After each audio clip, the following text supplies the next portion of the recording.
Today, part 2 of Christianity in the Pax Romana. By the early 2nd century AD, virtually anybody who dwelt in just about any city in the Roman Empire would have heard about Christianity. It was a new, intriguing, perhaps even mysterious religion. And although there were plenty of skeptics and even enemies of Christianity, it was nevertheless growing and spreading. In addition to the people that joined the church because they truly were converted to Christianity, there were also plenty of people who affiliated with the church or became close with Christians, but continued to practice the kinds of lifestyles and religious rituals that they had prior to becoming involved with Christianity. If you compare what the New Testament epistles say about Christianity versus what you have learned on this podcast about Roman religion, it is clear that there is not a lot of overlap there. But that doesn't mean people did not try to reconcile their existing way of living with Christianity. We will talk about those people, the earliest cultural Christians, on this episode of the Pax Romana podcast.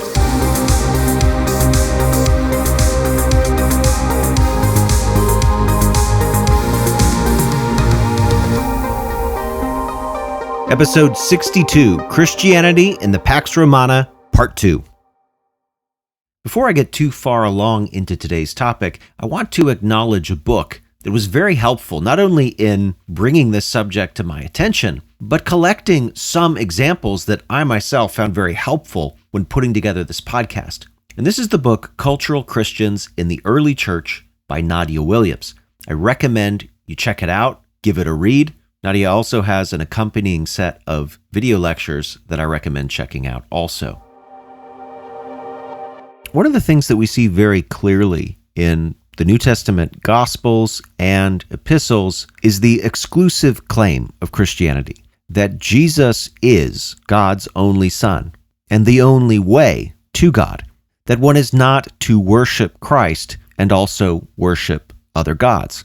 This core doctrine of Christianity was one of the most difficult to accept for those who wanted to be Christians, but also continue in the religions of the Roman world. There are plenty of images and inscriptions and mosaics from the 2nd and 3rd and 4th centuries AD, which testify to attempts to merge Christianity and traditional Roman religions. There are numerous grave markers, for example, many of them found in and around Rome, which have Christian imagery on them, such as the fish or the ichthys monogram, which also looks like bread, referencing Jesus feeding the 5,000 with fish and loaves. But on these same markers, we would see the letters DM, which stands for demones, a phrase that commits the person who died to the world of the spirits of the departed. It references a non-Christian framework for the afterlife. A tomb found in Rome, the tomb of the Julii, which dates from the mid-3rd century, shows an image of what looks like Jesus surrounded by a fisherman, a shepherd, and a scene that looks like Jonah being swallowed by the fish. And yet he is also riding a chariot with the rays of the sun behind his head, common features of ancient sun gods like Apollo, Helios, or Sol. And the last of these, Sol, was very popular in the Roman Empire at this time. Sol was also born around the time of the winter solstice on December the 25th. Now, we don't know why the family that built this tomb merged imagery which was clearly related to Christ and Christianity with sun god worship as well. Were these Christians who sought to avoid persecution or ridicule? Did these people think that Christ was just a version or a facet or an incarnation of Sol? We don't know. But this kind of merged iconography shows up often, even in other parts of the Roman Empire. Over in Dorset, on the island of Great Britain, a 4th century mosaic shows the famous Chi Rho symbol. This is a symbol which Constantine, an emperor in the early 4th century, and indeed the first Christian emperor, had inscribed on the shields of his soldiers as he fought a long civil war for control of the Roman Empire. So we see that same image on this mosaic, but the figure in the mosaic looks quite a bit like images of Christ. He could be Apollo. He could be Christ. We don't really know. And this seems to be on purpose. In addition to connecting imagery associated with non-Christian gods and Christ, we also see practices that most Christians would find unfavorable continuing to be practiced in the church. People in the church in Corinth, for example, as early as the first century, wrestled with Greek cultural norms about the human body. Now, many in the Roman world saw their bodies as their own, and what they did with their body was irrelevant to their soul. And while there were some rules governing sexual relationships in Roman culture, it was still a pervasive view that sexual activity outside of the marriage relationship, especially for men, was totally normal and acceptable. In Roman and Greek culture, frequenting a prostitute, for example, would not be seen as immoral, and for a married man, it wouldn't necessarily be seen as adulterous. In some cases, it would be seen as healthy and normal for a man to use the services of a prostitute. Prostitution was common, cheap, and widely available. We have some graffiti in Pompeii which suggests that prostitutes could be hired for the same price as lunch. And prostitutes could be found just about anywhere, public spaces, baths, and prostitution was a normal part of many religious festivals and rituals. In Paul's first letter to the Corinthians, he says this, "Do you not know that your bodies are members of Christ? Shall I then take the members of Christ and make them members of a prostitute? Never. Or do you not know that he who is joined to a prostitute becomes one body with her? For as it is written, the two will become one flesh. But he who is joined to the Lord becomes one spirit with him." Men in the Corinthian church were using prostitutes as they had prior to joining the church. Probably some of these men were even married.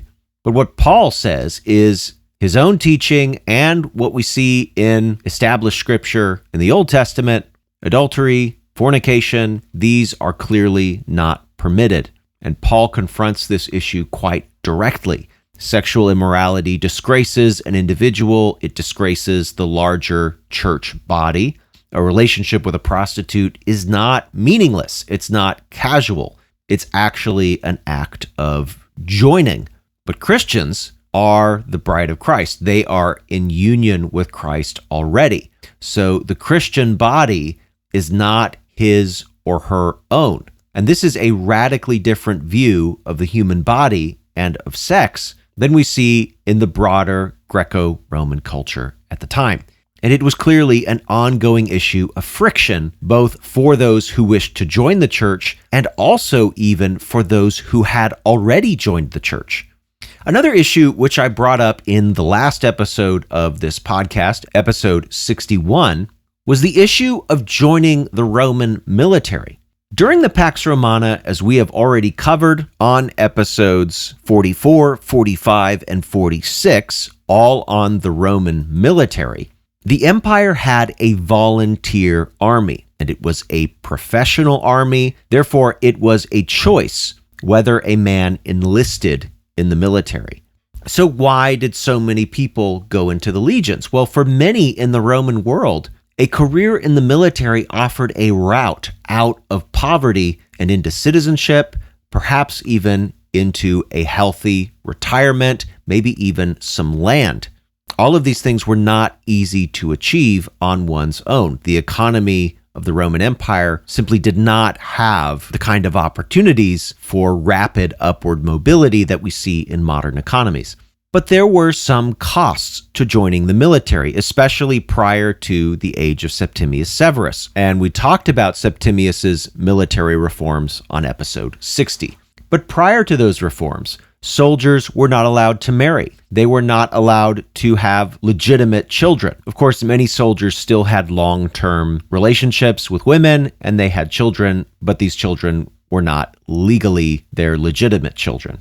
Roman soldiers were also required to follow the orders of those above them, and to do this without question, no matter what the order was. They swore a personal oath of loyalty to the empire, and it was a severe oath. I've talked about these kinds of oaths before, and I've given you an example, but just as a recap, these oaths were sworn to just about all of the major Roman deities. They were sworn to the emperor. They included curses for any violation of the oath. It does not look anything like a modern oath. And it is a personal and divine oath, whereas many modern military oaths are sworn in defense of, say, the Constitution of the United States of America. And there is a military code which provides many legitimate exemptions to, say, following unlawful or illegitimate orders from a superior. The Romans don't have anything like that. And so just the military oath alone would have been prohibitive for a Christian. It would have been very difficult for a Christian to swear to all of these gods when there is clearly an exclusivity mandate also placed on the Christian at the same time. And as we saw in the last episode, any Christian who became a soldier after becoming a Christian would be kicked out of the church. And if a person who was a soldier decided to then become a Christian, for all intents and purposes, they needed to retire from soldiering. Roman soldiers could be ordered at any time to perform massacres. They could be ordered to murder Christians even. Roman soldiers were well known for living lives that could be corrupt, debaucherous, and involving all sorts of practical and ethical violations of the Christian faith. But we know from ancient sources that there were people who identified as Christians in the Roman military. We see this in sources from the 2nd century AD. An entire unit of Christians, for example, supposedly served under Marcus Aurelius, fighting in the Marcomannic War, which I talk about in detail on episode 52. In that war, a miracle occurred. And this miracle is even memorialized on the column of Marcus Aurelius, which still stands in Rome to this day. It was a hot summer in AD 172, and this legion that supposedly had Christians in it found themselves surrounded by thousands of enemy warriors, and they had run out of water. They were considering surrendering.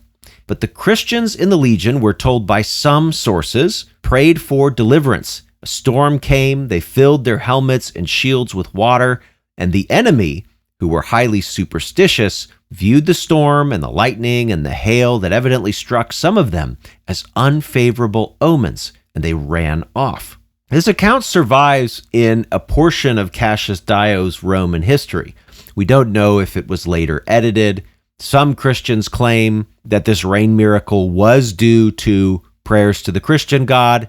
Other sources claim that there were just magicians or other kinds of religious activity going on, so it's difficult to sort out. But the claim, at least, that there were Christians in this particular legion does not work if it was not already a kind of common knowledge that soldiers in the Roman military did, at least some of them, claim to be Christians. And of course, the interesting thing about the story as well is that we see a kind of contractual negotiation here, not unlike the way that Roman religion works. The Christians are in a bad situation, and so they perform a religious ritual, that is, they pray, and then God responds to the ritual. If you took the Christianity out of this story and just made these people worshipers of Jupiter or Zeus or something, it would still make perfect logical sense to a Roman. So in the cities and among the armies were plenty of people calling themselves Christians, but continuing to engage in the mainstream culture. But not everybody was interested in even nominally joining the church. There were plenty who were openly hostile to Christianity.